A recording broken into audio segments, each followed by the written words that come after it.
জাতীয় সঙ্গীতের মধ্য দিয়ে শুক্রবার বিকেলে শুরু হয় বঙ্গবন্ধুর জন্মশতবার্ষিকী এবং স্বাধীনতার সুবর্ণ জয়ন্তীর 10 দিনব্যাপী অনুষ্ঠান মুজিব চিরন্তনের সমাপনী পর্ব। বিশেষ অতিথি হিসেবে যোগ দেন মুক্তিযুদ্ধের মিত্রশক্তি ভারতের প্রধানমন্ত্রী নরেন্দ্র মোদী।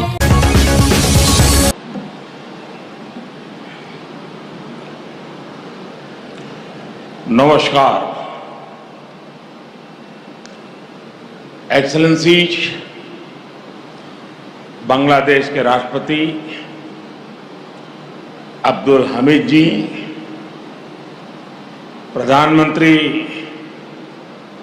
शेख हसीना जी, कृषि मंत्री डॉक्टर मोहम्मद अब्दुल रजाक जी, मैडम शेख रेहाना जी, अन्य गणमान्य अतिथिगण,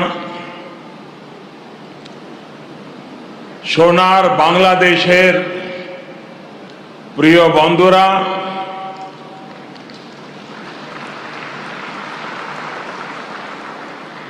आप सभी का ये स्नेह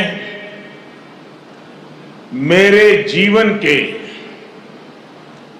अनमोल पलों में से एक है। আজকের এই মুহূর্তটি আমার জীবনের मुझे खुशी है মুহূর্তগুলোর মধ্যে একটি হয়ে থাকবে कि बांग्लादेश की विकास यात्रा के इस अहम पड़ाव में যে বাংলাদেশ आपने তার এই অত্যন্ত मुझे भी शामिल किया।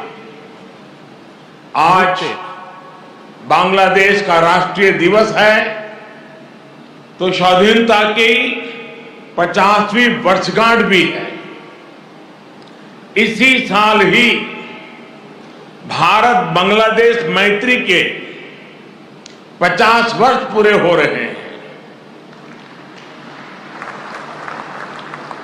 जातिर पिता बंगबंधु शेख मुजीबुर रहमान की जन्मशती का ये वर्ष दोनों देशों के संबंधों को और मजबूत कर रहा है। एक्सेलेंसीज, राष्ट्रपति अब्दुल हामिद जी, प्रधानमंत्री शेख हसीना जी और बांग्लादेश के नागरिकों का मैं आभार प्रकट करता हूं। आपने अपने इस गौरवशाली क्षणों में, इस उत्सव में भागीदार बनने के लिए भारत को सप्रेम निमंत्रण दिया। मैं सभी भारतीयों की तरफ से आप सभी को, बांग्लादेश के सभी नागरिकों को हार्दिक बधाई देता हूं। मैं बंगबंधु शेख मुजीबुर रहमान जी को आदरपूर्वक श्रद्धांजलि देता हूं, जिन्होंने बांग्लादेश और यहां के लोगों के उनके लिए अपना जीवन न्यौछावर कर दिया।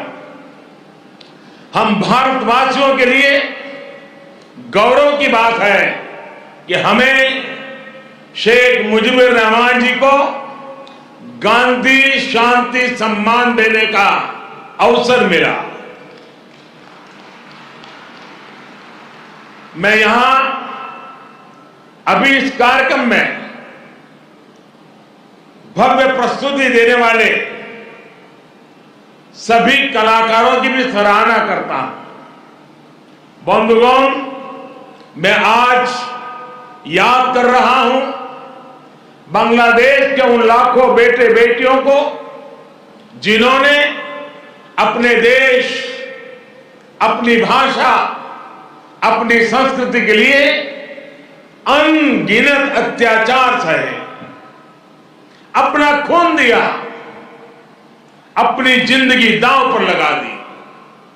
मैं आज याद कर रहा हूं मुक्ति युद्धों के शूरवीरों को। मैं आज याद कर रहा हूं शहीद धीरेन्द्रनाथ दत्तो को, शिक्षाविद रफीकुद्दीन अहमद को, भाषा शहीद सलाम, रफीक, बरकत, जब्बार और शाफी उर्जी को।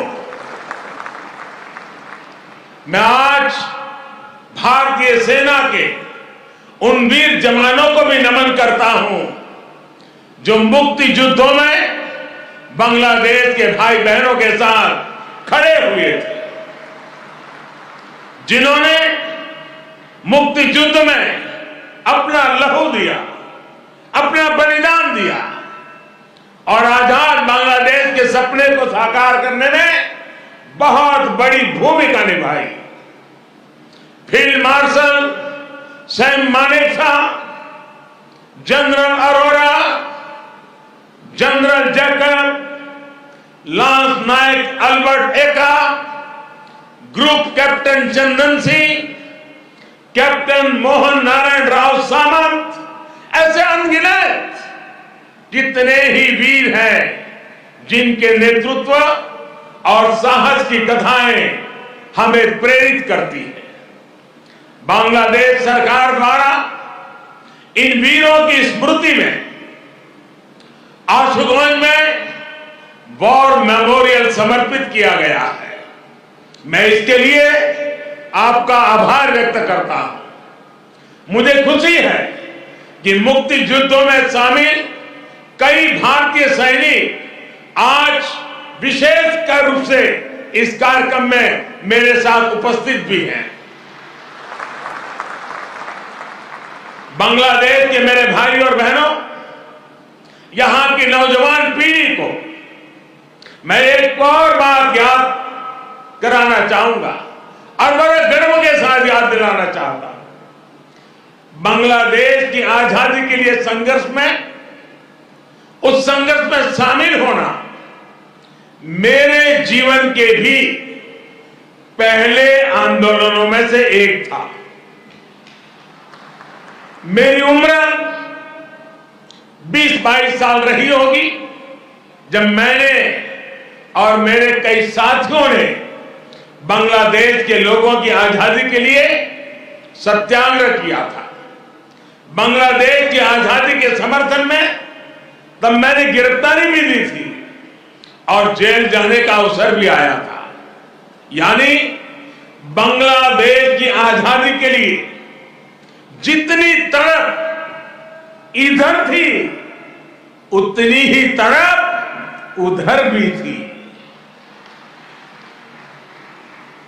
यहां पाकिस्तान की सेना ने जो जघन्य अपराध और अत्याचार किए वो तस्वीरें विचलित करती थी। कई दिन तक सोने नहीं देती थी। गोविंदो हल्दर जी ने कहा था, एक সাগর রক্তের বিনিময়ে বাংলার স্বাধীনতা আনলে যারা, আমরা তোমাদের ভুলবো না, আমরা তোমাদের भूलबो ना। यानी जिन्होंने अपने रक्त के सागर से बांग्लादेश को आजादी दिलाई, हम उन्हें भूलेंगे नहीं, हम उन्हें भूलेंगे नहीं। बंधुगण, एक निरंकुश सरकार अपने ही नागरिकों का जनसंहार कर रही थी। उनकी भाषा, उनकी आवाज, उनकी पहचान को कुचल रही थी। ऑपरेशन सर्च लाइट की उस क्रूरता को, दमन और अत्याचार के बारे में विश्व में उतनी चर्चा नहीं की है जितनी उसकी चर्चा होनी चाहिए थी। बंधुगण, इन सबके बीच यहां के लोगों और हम भारतीयों के लिए आशा की किरण थे बंगबंधु शेख मुजीबुर रहमान। बंगबंधु के हौसले ने, उनके नेतृत्व ने यह तय कर दिया था कि कोई भी ताकत बांग्लादेश को गुलाम नहीं रख सकती।